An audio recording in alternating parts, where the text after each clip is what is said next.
Bonjour à tous, content de vous retrouver pour cette nouvelle vidéo et aujourd'hui on va parler observabilité, ses principes clés et ses enjeux, bref l'essentiel à retenir sur le sujet. Et avant de commencer, je tiens à remercier Dynatrace pour cette collaboration vidéo et en quelques mots, Dynatrace c'est une plateforme qui combine à la fois observabilité dynamique et sécurité applicative continue des environnements. Dynatrace propose ainsi une observabilité avancée avec des informations contextuelles, de l'intelligence artificielle et de l'automatisation, ce qui fait donc un partenaire idéal pour cette vidéo. Et maintenant, on rentre dans le vif du sujet. Allez, c'est parti mon cookie! Cookie connecté. Voici Mario, un pilote de kart. Et quand Mario conduit, il fait attention à 3 informations. La jauge d'essence, la jauge d'huile et le compteur de vitesse. En surveillant ces informations en temps réel, il peut s'assurer que soit tout se passe bien, c'est-à-dire que tous les indicateurs sont dans le vert, soit il y a un problème. Et dans ce cas-là, il est alerté par des indicateurs dans le rouge et il va donc réagir.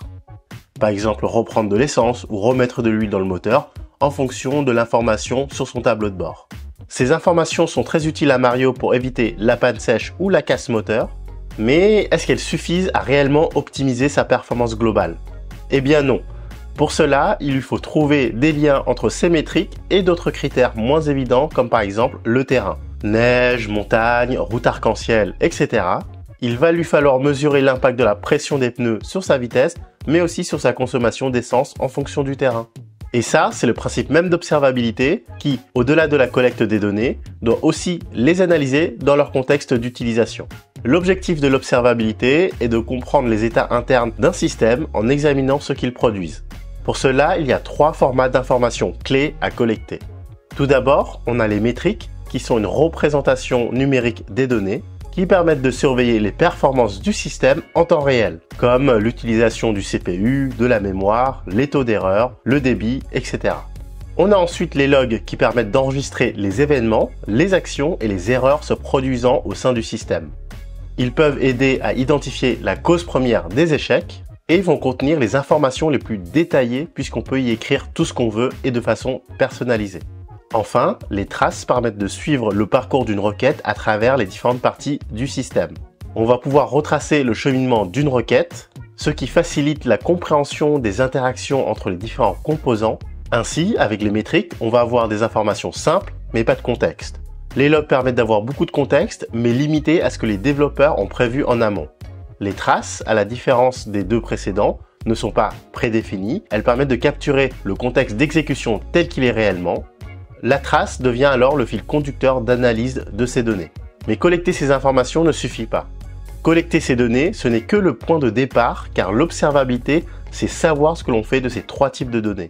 En effet, un système est considéré comme observable lorsqu'il est possible de recueillir des informations pertinentes sur son état et surveiller son comportement interne, mais aussi identifier plus rapidement les problèmes potentiels et prendre des mesures proactives pour améliorer les performances globales du système, et enfin offrir une compréhension approfondie du comportement général du système. En exemple d'outils populaires d'observabilité, on a par exemple Prometheus, Grafana, ELK pour Elasticsearch, Logstash et Kibana, AWS CloudWatch et Dynatrace. L'observabilité devient cruciale avec les architectures modernes, qui sont distribuées, interconnectées et ouvertes, et aussi bien en multi-cloud qu'en cloud hybride. En effet, avec les applications dites cloud native, conçues avec des architectures en microservices, les applications sont distribuées en de nombreux services, chaque service étant autonome, mais tous sont interconnectés. Chacun de ces services est développé par des équipes différentes et il est de plus en plus difficile pour les organisations d'avoir une vision exhaustive de leur application dans sa globalité. D'autant plus que ces architectures sont très dynamiques avec des évolutions ou des mises à jour très fréquentes. Et l'observabilité permet justement de comprendre comment ces services interagissent ensemble.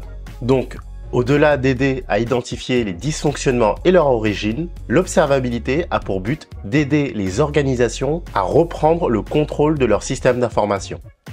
Enfin, pour finir, faisons la différence entre le monitoring, ou surveillance en français, et l'observabilité, parce qu'il y a souvent une confusion entre les 2 notions. Le monitoring surveille les performances d'un élément du système d'information, par exemple le système d'exploitation, les bases de données, le réseau, l'application, etc. Cependant, la limite est que souvent, chaque élément est surveillé en silo sans vision consolidée. Et un monitoring, même exhaustif, n'est pas synonyme d'observabilité. Avec l'observabilité, on doit être capable d'agréger toutes ces données, dont celles du monitoring, pour ensuite extraire des informations utiles via l'utilisation de techniques d'analyse de données, de corrélation et de visualisation, afin de mieux comprendre comment ces différents éléments du système interagissent entre eux. Et en pratique, c'est ce que permet de faire Dynatrace. En collectant les données dans leur contexte d'exécution, la plateforme d'observabilité capture les dépendances entre les différents éléments du système d'information en même temps que les métriques et les logs et permet ainsi d'avoir une compréhension globale des différents éléments du système. Alors oui, Dynatrace est le sponsor de cette vidéo, mais c'est surtout un acteur reconnu de l'observabilité et c'est d'ailleurs pour cette raison que j'ai décidé de faire ce partenariat avec eux. Et parce que c'est toujours mieux de vérifier par soi-même plutôt que d'écouter quelqu'un, ce que je vous propose, c'est tout simplement d'essayer gratuitement la solution Dynatrace en suivant ce lien, qui est aussi disponible dans la description pour cliquer plus facilement. Et contrairement à la plupart des acteurs du marché venant du monitoring, c'est-à-dire plutôt des logs ou des métriques, Dynatrace vient de l'application avec une orientation plus centrée sur les traces et propose en ce sens un modèle d'observabilité centré sur le service délivré à l'utilisateur. Ils ont en quelque sorte réussi à casser les silos du monitoring, là où les autres essayent de créer des ponts entre ces silos. Encore une fois, merci Dynatrace d'avoir rendu cette vidéo possible. J'espère que cette vidéo vous a plu et qu'elle vous a aidé à mieux comprendre l'observabilité. Et quant à nous, on se retrouve dans la prochaine vidéo. Allez, ciao!